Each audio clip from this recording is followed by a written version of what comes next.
Suite du chapitre sur le développement de la montée en compétences, avec une deuxième sous-partie, on va commencer à parler des boosters pour accélérer cette montée en compétences.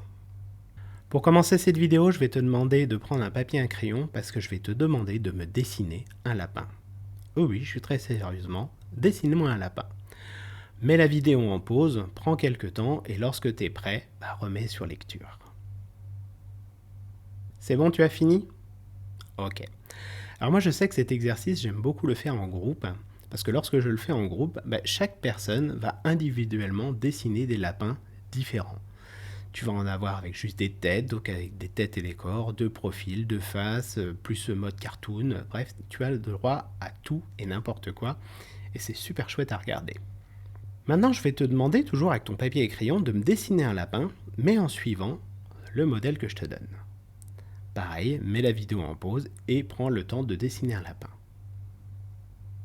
C'est bon, tu as fini?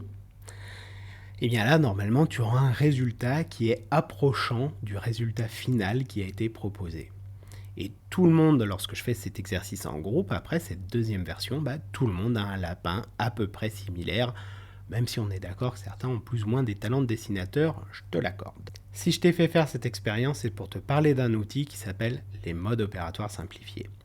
Les modes opératoires simplifiés, c'est grosso modo une notice, mais qui va avoir 5 grandes vertus. La première de ces vertus, c'est quelque part, c'est de se garantir d'arriver à un minimum de qualité qui va être attendu par un client. La deuxième des vertus, c'est d'éviter cette variabilité de processus. C'est ce cas où il va y avoir des lapins très différents si on ne donne pas de notice, justement. Ça va être aussi celle de limiter des gaspillages, puisque l'idée, ça va être d'être efficace et efficient dans ce qui va être proposé. De rentrer dans une démarche d'amélioration continue où chacun va pouvoir améliorer le standard qui va être commun à tout le monde. Et de favoriser aussi une montée en autonomie beaucoup plus rapide, puisque quelque part, on aura un support clair à suivre. Le mode opératoire simplifié, je t'ai dit tout à l'heure que c'était l'idée d'une notice. En vrai, c'est un peu plus quand même recherché que ça. L'idée du mode opératoire simplifié, c'est que ce soit un document qui fasse une page, qui soit écrit par l'équipe, qui soit stocké à un endroit qui est partagé, qui soit basé uniquement sur les meilleures pratiques de l'équipe et qui décrit comment le process doit être exécuté.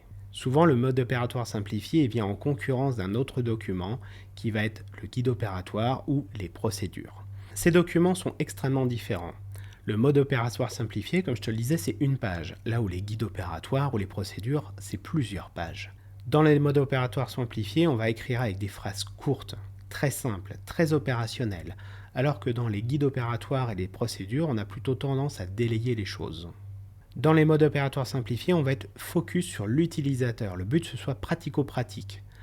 Dans le deuxième document, on va être plutôt orienté processus. Dans les modes opératoires simplifiés, on va être orienté par rapport aux meilleures pratiques, alors que dans l'autre, on va détailler aussi tous des éléments de contexte qui sont importants, mais pas pour l'utilisation que l'on veut en faire. Et enfin, les modes opératoires simplifiés, il est facile de les mettre à jour régulièrement, c'est juste une page. Là où les guides opératoires et les procédures, c'est une tannée à chaque fois qu'on doit se mettre dessus, et c'est des choses qu'on laisse souvent de côté, qui sont rarement mis à jour. Les modes opératoires simplifiés, c'est pas forcément du papier, ça peut être aussi en vidéo, un peu comme je te fais maintenant. Tu peux avoir une vidéo où tu vas pouvoir te filmer, filmer ton écran et montrer comme ça aux futurs utilisateurs où est-ce qu'ils doivent aller cliquer, expliquer les différentes zones, etc. etc. Pour ça, tu peux sélectionner un outil qui va te permettre comme ça de filmer ton outil, de te filmer toi. Donc tu as un logiciel qui s'appelle Loom par exemple qui permet de le faire ou plein d'autres. Pour faire ça, l'idée c'est d'avoir un plan avant que tu vas avoir réfléchi sur qu'est-ce que je vais montrer, qu'est-ce que je ne vais pas montrer et dans quel ordre. Ça va te permettre, avec l'appui de ta voix, de montrer un maximum de détails sur le sujet qui est développé dans la vidéo et de ne pas t'éparpiller sur d'autres points. De bien penser au démarrage, d'expliquer le sens du tutoriel et à quoi il va servir. D'illustrer tes propos par des exemples concrets si c'est possible pour donner corps et faciliter la compréhension par la personne qui va regarder et peut-être découvrir cette activité. Et enfin, je vais t'inviter, lorsque tu vas t'enregistrer pour faire ce MOS version digitale, à t'isoler pour le faire et de faire attention à ton timbre de voix Parce que si tu parles tout le temps comme ça va être très casse-pied pour la personne qui t'écoute. Tu comprends? C'est ce que j'essaye de faire dans mes vidéos. Maintenant, je sais pas si je réussis tout le temps. Je te propose un template justement pour ces MOS. Le template, tu vas pouvoir le récupérer en dessous de cette vidéo. C'est un document Word d'une page où tu vas avoir la personne qui va mettre qui elle est, à quelle équipe elle appartient, les détails concernant l'activité en question sur laquelle le MOS se rattache. Donc MOS, c'est pour mode opératoire simplifié. La date de mise à jour et la version, pour être sûr de ne pas se planter et d'utiliser bien la dernière version du document. Et de venir mettre également un élément qui va être intéressant, c'est le temps standard de réalisation de cette tâche. Pourquoi? Parce que ça va donner un axe de référence. Le but, c'est pas de fliquer les gens. Le but, c'est que la personne qui va réaliser la tâche et se dise « Tiens, c'est bizarre, j'ai mis 10 minutes à faire le truc alors qu'on me dit que c'est censé en prendre 20. » Ça veut peut-être dire que j'ai loupé un élément. Ou au contraire, ça veut peut-être dire que j'ai trouvé quelque chose qui permet que ça aille plus vite et qui sera intéressant d'aller partager à l'équipe pour que tout le monde puisse en bénéficier. Le temps observé, c'est une zone qui sera utilisée plus tard dans une autre vidéo que je vais t'expliquer. Le but est absolument pas d'aller fliquer les gens, que ce soit bien clair. Tu vas ensuite pouvoir mettre les différents éléments avec l'élément déclencheur qui va enclencher le processus auquel est rattaché ce mode opératoire, les différentes actions qui vont être à mener par la personne qui va réaliser, donc avec des verbes d'action, des phrases très courtes, des temps de référence, minimum, maximum, ça donne comme ça des échelles de temps pour que la personne puisse se repérer. Je rappelle, c'est pas pour fliquer, c'est vraiment pour que la personne elle puisse identifier si elle est dans les clous ou s'il y a un problème. De lister les tâches, façon verbe d'action, comme je te le disais, et également de mettre quelques petites astuces, points d'attention. Tu vois, l'idée, c'est pas de s'étendre dans ce document, c'est vraiment d'avoir un espèce de document de référence qu'on peut avoir sous les yeux, en particulier pour des tâches qu'on ne réalise pas souvent, soit pour éviter de louper quelque chose, soit pour juste se rassurer aussi et pouvoir suivre les étapes une à une. Avant de te retrouver dans la vidéo suivante, je voudrais t'inviter à regarder le court extrait qui va suivre pour que tu comprennes vraiment l'importance d'un mode opératoire simplifié. You know what? I'm hungry. I could really go for a peanut butter and jelly sandwich. Do you guys think you can write down some instructions and teach me how to make a peanut butter and jelly sandwich? Yeah. I'm done. Step 1. Get 2 pieces of bread out. Got 'em. Get a butter knife and get some PB. Take 1 piece of bread, spread it around with the butter knife. No, Dad, with the peanut butter. I'm just doing what it says. It says take 1 piece of bread, spread it around with the butter knife. Hold on. Get some jelly, rub it on the other half of the bread. No, Dad, open the jelly. Well, it doesn't say to do that. Put the breads together on top of each other. Take a big bite.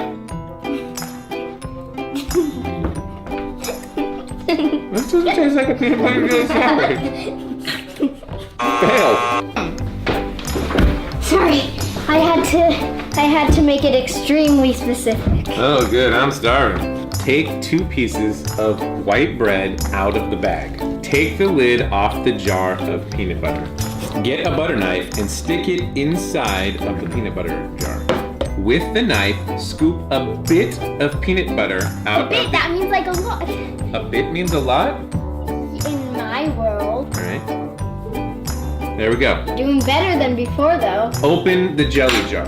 Squeeze it onto the other piece of bread. No. Done.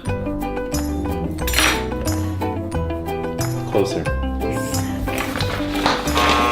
Get 2 pieces of bread. Get some peanut butter. Take the peanut butter knife. Open the peanut butter. Put the knife in the PB. Get some jelly. Open the jelly.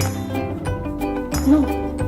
Squirt the jelly onto the bread. You're supposed to. Take the butter knife with the peanut butter on it. Wipe it all over the piece of bread that's blank. Take the butter knife. Rub the jelly all over the piece of bread. Oh, he's doing better. It says all over. Put the 2 pieces on top of each other. This is how I meant. Take 2 pieces of white bread out of the bag. Take the lid off the jar of peanut butter. Get a butter knife and stick it inside of the peanut butter jar. With the knife, scoop some of the peanut butter out of the inside of the jar. Spread your scoop of peanut butter onto one of your pieces of bread with a knife. No. Squeeze some jelly onto the other piece of bread. Spread the jelly on the bread with the butter knife. Put your 2 pieces of bread, peanut butter and jelly sides together. Done.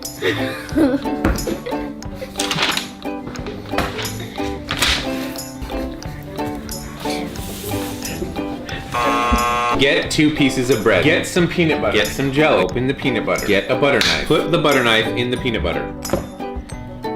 Take the butter knife out of the peanut butter.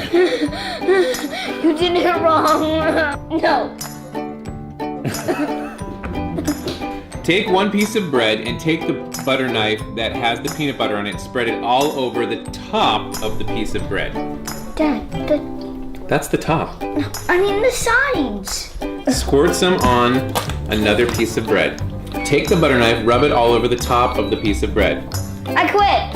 You're not making any sense. Zari ruined it on purpose. He knows how to make one. I know, Evan. It's the joke. It's the game that